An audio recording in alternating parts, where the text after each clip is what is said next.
আসসালামু আলাইকুম। আমি ডক্টর নাজমা। আজকে আপনাদের সাথে একটা বিষয় নিয়ে আলোচনা করবো, সেটা হচ্ছে কুকুরের খিঁচুনি বা কাঁপুনি দেখবেন হঠাৎ করে তৈরি হয়। এটা বাচ্চা কুকুরেরও তৈরি হতে পারে, এটা বড় কুকুরেরও আলটিমেটলি তৈরি হতে পারে। দুইটা ক্ষেত্রে এটা সাধারণত দেখা যায়। এটা হচ্ছে one kind of neurological disorder. তার মানে হচ্ছে নার্ভাস সিস্টেমে কোনো কারণে যদি সমস্যা থাকে তখন এটা হয়। অনেকগুলো কুকুরের ব্রিডই আছে যাদের ক্ষেত্রে এটা হচ্ছে, ওই ব্রিডের এটা একটা কমন প্রবলেম যে ওগুলোর ক্ষেত্রে ছোট বাচ্চাকালীন থাকাকালীন সময় বা একটু বড় হইলে ওদের ওই নার্ভাস সিস্টেমের সমস্যার কারণে এটা অটোমেটিক তৈরি হয়, কোনো সেরকম ঝামেলা না। মানে কোনো ইনফেকশাস কারণ সেগুলো দায়ী থাকে না। আবার কিছু কিছু ক্ষেত্রে দেখা যায় যে এটা আসলে ইনফেকশাস কারণে হয়ে থাকে, নার্ভাস সিস্টেমে কোনো ইনফেকশন যদি আলটিমেটলি ডেভেলপ করে তখন সেখান থেকেও এই খিঁচুনি বা কাঁপুনির সমস্যাটা তৈরি হইতে পারে। এটা আমাদের দেশি কুকুরগুলোতে খুব বেশি দেখা যায় না, বিদেশি কুকুরের যে ছোট বাচ্চাগুলো আছে ওই ব্রিডগুলোর ক্ষেত্রে এটা খুবই কমন একটা সমস্যা। এখন এই তো বললাম যে এটা হচ্ছে ওই ন্যাচারালি ডেভেলপ করতে পারে, এছাড়াও আরো কতগুলো আছে কারণ আছে। যেমন ধরুন যে ওকে কোনো বিষাক্ত খাবার দিচ্ছেন, ওই বিষাক্ত খাবার থেকেও কিন্তু ওর আলটিমেটলি এই সমস্যাটা তৈরি হতে পারে। ওর ব্লাডে যদি সুগার লেভেল অনেকক্ষণ ধরে আলটিমেটলি না খেয়ে আসছে, ব্লাডে সুগার লেভেল আলটিমেটলি পড়ে গেছে, তখনও দেখবেন যে এটা আলটিমেটলি তৈরি হতে পারে। মাথায় কোনো একটা আঘাত খাইছে, অথবা ও ঠিকঠাক মতো পুষ্টি পাচ্ছে না, অথবা কোনো সংক্রামক রোগ দ্বারা এটা হয়েছে, অথবা ও ব্রেন স্ট্রোক করছে, অথবা ব্রেনে আলটিমেটলি টিউমার ডেভেলপ করতেছে। এরকম বিভিন্ন কারণে আলটিমেটলি এই খিঁচুনি বা কাঁপুনির সমস্যাটা তৈরি হয়। এই জন্য প্রপার ডায়াগনোসিস বা হচ্ছে প্রপার কারণটা যদি খুঁজে বের না করা যায় ততক্ষণ পর্যন্ত এই কাঁপুনির সমস্যাটা ভালো হয় না।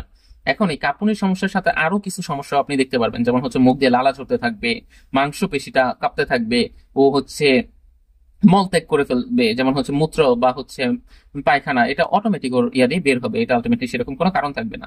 অজ্ঞান হয়ে যাবে, বমি করতে পারে, তারপরে হচ্ছে শরীরের যে কোনো অংশ হঠাৎ করে প্যারালাইসিসের মতো কন্ডিশনের দিকেও এটা ধাবিত হতে পারে। তো এগুলো হচ্ছে ওই যে কাঁপুনির সাথে আদার্স সাইন সিমটম, আদার্স যে লক্ষণগুলো আছে সেটা। এখন কথা হচ্ছে ট্রিটমেন্ট কি। ট্রিটমেন্ট হচ্ছে প্রথমেই ওকে একটা ঠান্ডা জায়গায় ঠান্ডা পরিবেশে রাখতে হবে, যেখান থেকে কিনা ও ভালো পরিমাণে অক্সিজেন সাপ্লাই গ্রহণ করতে পারবে। এরপরে আস্তে আস্তে আপনাকে ওর থেকে একটু দূরে থাকতে হবে, কারণ ও যখন কাঁপতেছে তখন ওর মুখ আর দাঁত দিয়ে কিন্তু আপনাকে কামড় দিয়ে দিতে পারে। ও কিন্তু তখন নর্মাল ব্যালেন্সে নাই, যার কারণে ওই অ্যাবনর্মাল কন্ডিশন ও দেখবে না যে কোনটা ওর মালিক আর কোনটা অন্য কেউ। ওই কন্ডিশনে ও নিজেকে বাঁচানো নিয়ে চেষ্টা করবেন।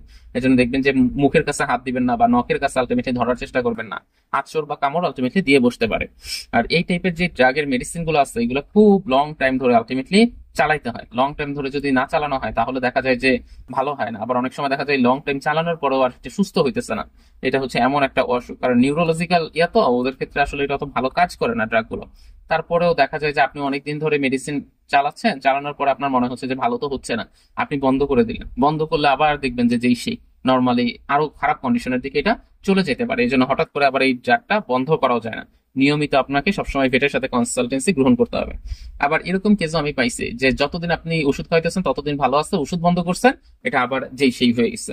এই জন্য পুরা কন্ডিশনটা আসলে কোনো স্পেসিফিক ট্রিটমেন্টের উপর ডেভেলপ করে না যে একদম তাড়াতাড়ি সুস্থ হয়ে যাবে বা ভালো হয়ে যাবে, এটা বলতে পারেন না। এটা আসলে নির্ভর করে যে ওর রোগ প্রতিরোধ ব্যবস্থা কতটুকু, ওইটার সাথে কতটা মানিয়ে নিতে পারতেছে, আনুষঙ্গিক এই বিষয়গুলোর উপর। তো আপনিও যদি এরকম সমস্যা ফেস করেন স্ক্রিনে দেওয়া নাম্বারে আমার সাথে কন্ট্যাক্ট করতে পারেন। তো আমি আপনাকে খুব কম খরচে একটা বেশ ভালো পরামর্শ এবং চিকিৎসা সেবা দেওয়ার চেষ্টা করবো। ধন্যবাদ সবাইকে।